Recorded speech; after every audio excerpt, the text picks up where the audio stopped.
ಕ್ರಿಸ್ತನಲ್ಲಿ ಪ್ರೀತಿಯಿಂದ ಕರೆಯಲ್ಪಟ್ಟಂತಹ ಎಲ್ಲ ನನ್ನ ಸಹೋದರ ಸಹೋದರಿಯರಿಗೆ ಯೇಸು ಕ್ರಿಸ್ತ ನಾಮದ ಮುಖಾಂತರ ವಂದಿಸುತ್ತಾ ಏಪ್ರಿಲ್ 3ಕ್ಕೆ ನೇಮಕವಾದ ರಾತ್ರಿಯಾಗಿದ್ದೆ.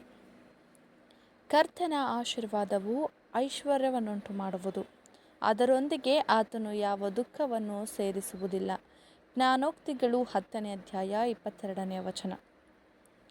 ನಮ್ಮ ಕರ್ತನ ಶ್ರೇಷ್ಠವಾದ ಉದಾಹರಣೆಯನ್ನು ನಾವು ನೋಡುವಾಗ ಆತನು ಎಲ್ಲದರಲ್ಲಿಯೂ ಐಶ್ವರ್ಯವಂತನಾಗಿದ್ದು ಸಹ ಆತನು ಎಲ್ಲವನ್ನು ಕೊಟ್ಟು ಬಿಟ್ಟನು ಎಂದು ನೋಡುವಾಗ ನಾವು ಅದರಲ್ಲಿ ಸಂತೋಷಿಸುತ್ತೇವೆ. ಮತ್ತು ನಮಗೆ ಮನವರಿಕೆ ಆಗುವುದೇನೆಂದರೆ ಆತನ ಬಲಿಯು ಎಷ್ಟು ದೊಡ್ಡದಾಗಿತ್ತೋ ಅಷ್ಟೇ ಅಳತೆಯಲ್ಲಿ ಆತನ ಬಹುಮಾನವು ಅತ್ಯಧಿಕವಾಗಿರುತ್ತದೆ. ಅದೇ ರೀತಿ ಅಪೊಸ್ತಲನಾದ ಪೌಲನ ಶ್ರೇಷ್ಠವಾದ ಉದಾಹರಣೆಯನ್ನು ನೋಡುವಾಗ ಆತನು ಸಾಕಷ್ಟು ಸಂಪತ್ತುಗಳಾದ ಸಾಮರ್ಥ್ಯ, ತಲಾಂತು, ಪ್ರಭಾವ ಮತ್ತು ಬಹುಶಃ ಹಣಕಾಸಿನಲ್ಲಿಯೂ ಸಹ ಐಶ್ವರ್ಯವಂತನಾಗಿದ್ದನು. ಇವೆಲ್ಲವನ್ನು ಸ್ವಚಿತ್ತದಿಂದ ಸಂತೋಷದ ಬಲಿಯಿಂದ ಕರ್ತನ ಪಾದದಲ್ಲಿ ಮುಡುಪಾಗಿ ಇಟ್ಟನು. ಅವೆಲ್ಲವನ್ನು ಸಂತೋಷದಿಂದ ದೇವರ ಸೇವೆಯಲ್ಲಿ, ಸತ್ಯದ ಸೇವೆಯಲ್ಲಿ, ಸಹೋದರರ ಸೇವೆಯಲ್ಲಿ ಮುಡುಪಾಗಿಟ್ಟನು. ಇದು ನಮ್ಮ ಹೃದಯಗಳಿಗೆ ಸಂತೋಷವನ್ನುಂಟು ಮಾಡುತ್ತದೆ.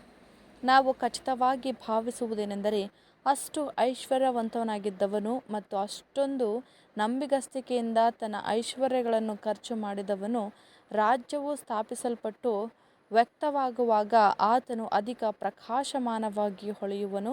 ಮತ್ತು ಅದೇ ರೀತಿ ಸಂದೇಹವಿಲ್ಲದೆ ರಾಜವಂಶದ ಯಾಜಕರೊಂದಿಗೆ ಇರುವುದು ಎಷ್ಟರ ಮಟ್ಟಿಗೆ ಅವರ ಸ್ವತ್ತನ್ನು ತ್ಯಾಗ ಬಲಿಯಾಗಿ ಸಲ್ಲಿಸುತ್ತಾರೋ ಅಷ್ಟರ ಮಟ್ಟಿಗೆ ಅವರೂ ಸಹ ಮಾನವಾಗಿ ಹೊಳೆಯುವರು.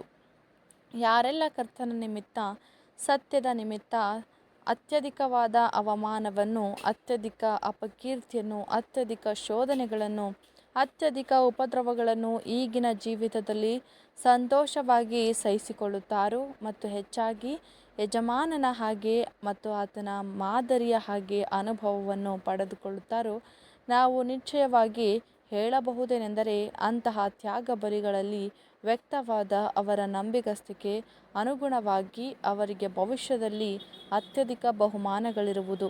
ಅಪೊಸ್ತಲನು ಘೋಷಿಸಿದಂತೆ ಮಹಿಮೆಯಲ್ಲಿ ಒಂದು ನಕ್ಷತ್ರಕ್ಕೂ ಇನ್ನೊಂದು ನಕ್ಷತ್ರಕ್ಕೂ ಹೆಚ್ಚು ಕಡಿಮೆ ಉಂಟಷ್ಟೇ ಎಂಬುದೇ. ಆಮೆನ್.